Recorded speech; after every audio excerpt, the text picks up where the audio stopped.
Hello dear students, as you know we are discussing sexual reproduction. In the previous video we studied pre-fertilization events, then we studied fertilization of syngamy. Today in the third video we will study its last stage, that is the post-fertilization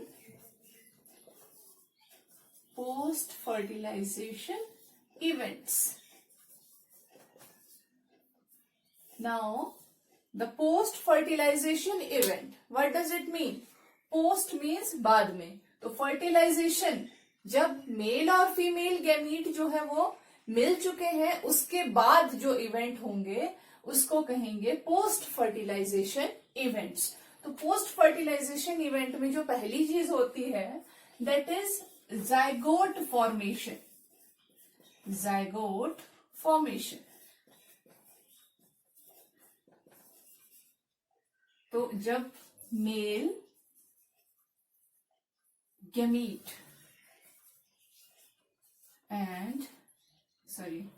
male gamete, that is sperm, and female gamete,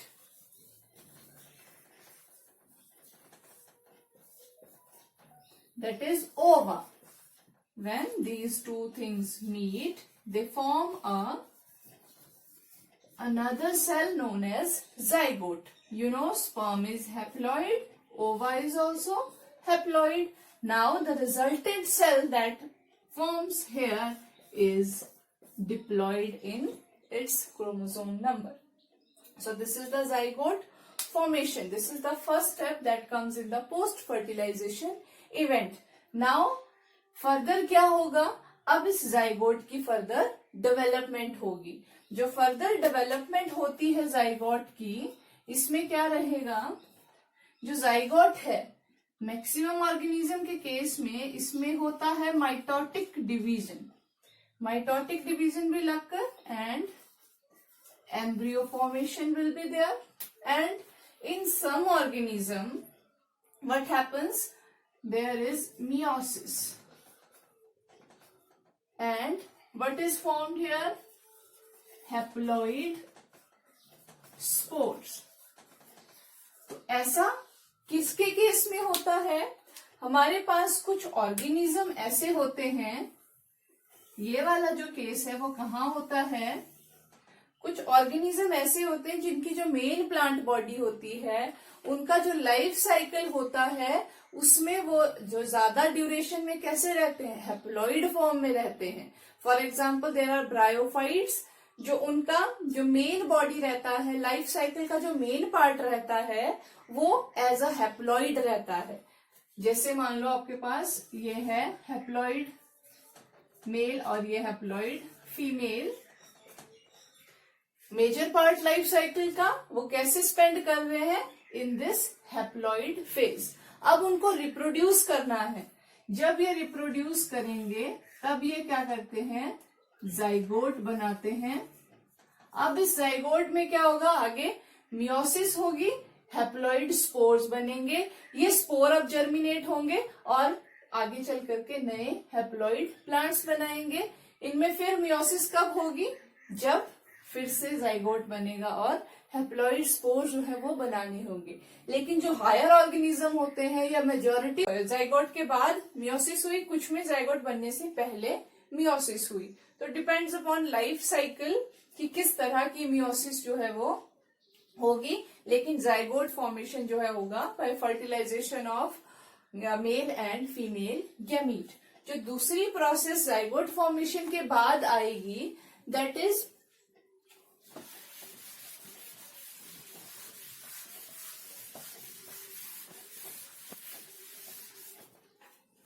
second process is embryogenesis. Embryogenesis, as the term is indicating, genesis means formation. So embryogenesis means formation of embryo. तो ये सारे events क्या है? Fertilisation के बाद जो है वो हो रहे हैं. embryogenesis, this is zygote, this is diploid, so what happens, embryogenesis में दो चीजें होंगी, एक होगा सेल डिवीजन और दूसरा होगा सेल डिफरेंशिएशन। तो मैं यहां पर मेजॉरिटी ऑफ ऑर्गेनिजम्स की बात करूंगी, सब में माइटोसिस होता है, माइटोटिक डिवीजन होंगे। माइटोटिक डिवीजन जब जाइगोट में होने स्टार्ट होंगे तो सबसे पहले एक स्ट्रक्चर जो बनता है दैट इज मोरुला। मोरुला के बाद बनता है ब्लास्टुला, ब्लास्टुला के बाद बनता है गैस्ट्रुला। तो ये सारी जो स्टेजेस हैं इनमें क्या हो रहा है, जो सेल्स हैं वो माइटोटिकली डिवाइड करते जा रहे हैं। ब्लास्टुला बेसिकली क्या है, सेल्स का एक बड़ा सा बॉल है।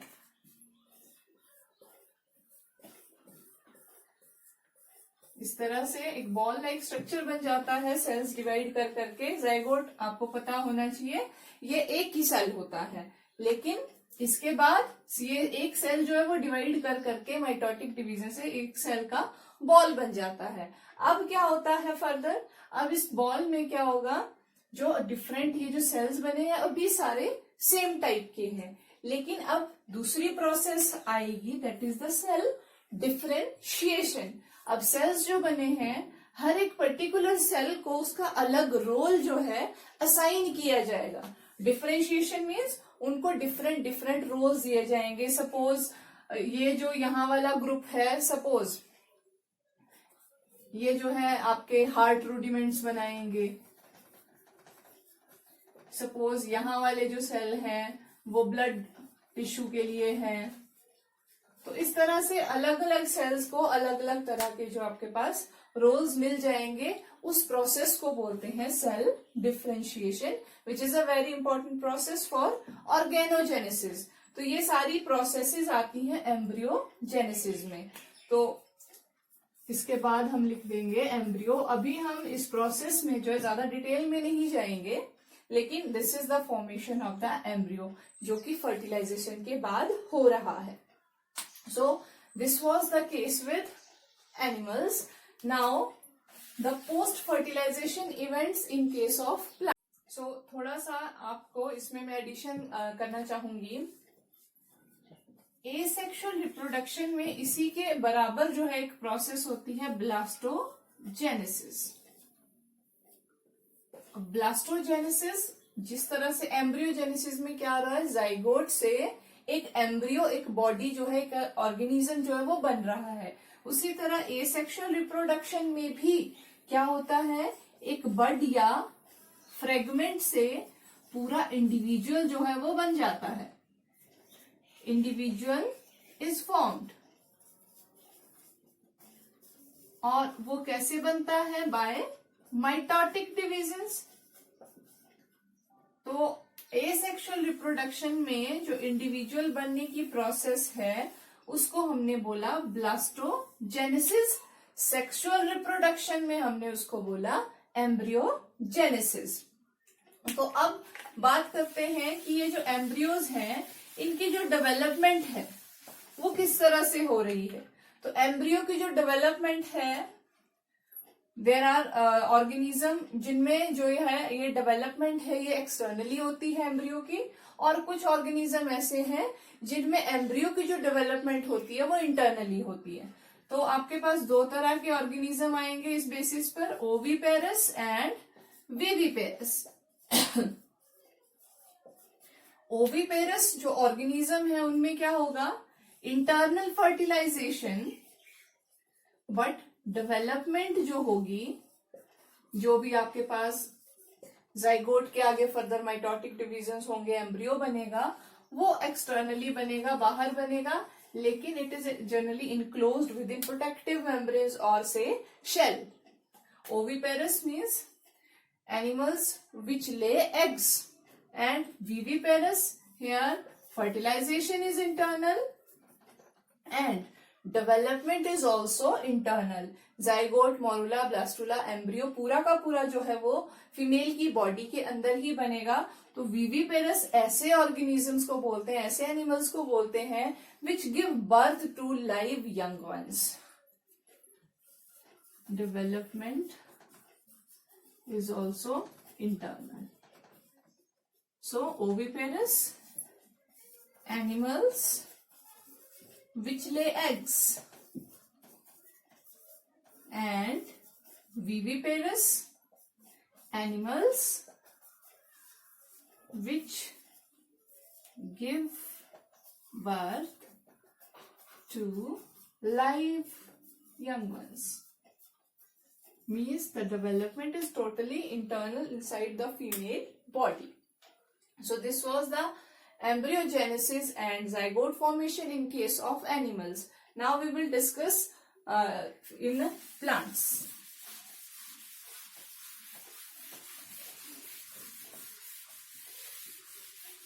So in the same way, in plants also, male gamete and egg nucleus meet, fertilization is there, zygote formation takes place, zygote formation, zygote से फिर इसमें zygote में mitotic divisions होंगे, embryo बन जाएगा. यहाँ पर जो embryo है, it develops within the embryo sac. Plants में embryo develops within embryo sac. अब ये जो embryo sac है ये कहां पर होता है? Embryo sac lies within the ovule. Embryo sac lies in ovule. Ovules कहाँ होते हैं? Ovules होते हैं फीमेल की ओवरी में. So suppose this is the ovary. So these are the ovules. This is the ovary. These are the ovules. In ovules के अंदर embryo sac है, embryo sac के अंदर embryo है. So अब पोस्ट फर्टिलाइजेशन चेंजेस में और क्या क्या होता है प्लांट में? जाइगोट बन गया, एम्ब्रियो बन गया. तो एम्ब्रियो जो है आपके पास ओव्यूल में बन रहा है. ओव्यूल जो है फर्टिलाइजेशन के बाद क्या होता है? Ovule changes into seed and ovary changes into fruit. Ovary changes into fruit. And what happens to the other parts? You know, flower has petals, sepal, stamens, etc. So after fertilization, all these parts, petal, sepal, stamen, all are shed. But sepals in some cases they remain persistent. आपने देखा होगा tomato खास करके और brinjal, इन दोनों में ही जो fertilisation के बाद भी जो सेपल्स हैं वो परसिस्टेंट रहते हैं. ये आपके पास एक इम्पॉर्टेंट क्वेश्चन है. Sepals remain persistent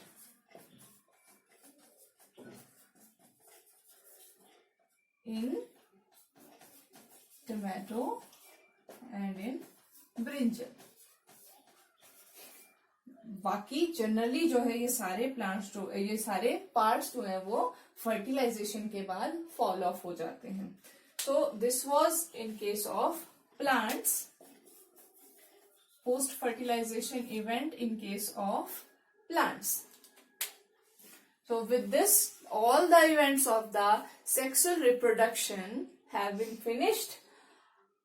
I hope it is clear to you now that what is difference between asexual reproduction and sexual reproduction. What are the various kinds of asexual reproduction? What are the various kinds of various events that take place in the sexual reproduction? Now, a few importances of sexual reproduction. reproduction. First are the variation. As you know, in sexual reproduction, meiosis occurs. In meiosis, crossing over occurs, which causes recombination of genes and produces variations. And variations are the raw material for the evolution. Variations जो है वो enable करती हैं organism को to better survive in its environment. So sexual reproduction, first of all, it produces variations, and those variations enable a particular plant or animal or an organism for better survival, ताकि वो अपनी environmental conditions के साथ ज्यादा अच्छे से cope up कर सके. Third is genetic diversity. So various तरह की जो diverse जो चीजें हम देख रहे हैं अपने आसपास are result of the sexual reproduction, because variations आ रही हैं, variation आती है तो धीरे धीरे variations ही accumulate होकर के नई species का निर्माण करती हैं. तो that is genetic diversity. So that was importance of sexual reproduction. With